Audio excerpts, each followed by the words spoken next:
centimeters na daga na ako. Munahon na ko, panahon sa SRP. So sa nabatasan, nasa dito muna ako sa SRP, mag-ampo ini. Isa may magtuo nga ang akong trainer, matanggal na siya nga 70 meters na may akong nadagat, ayaw naman niya 40 o 50.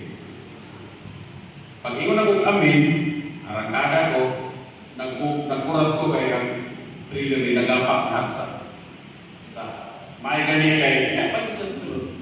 Kay kung ang pasalamatan niya dito mag-ibalita po kay kung oros na ko sa SRP o rikta na kudagan mo na kasi kung dito pa sukamo daw yung trailer na makatumpa pa siya o mga sakyanan niya gagmay, so wala pa yung kabutangan sa problema.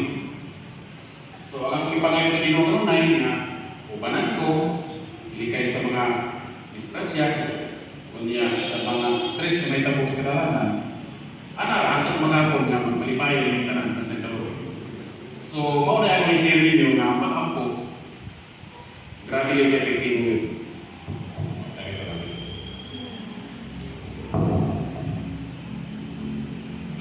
Salamat. Ako review ang atong prayer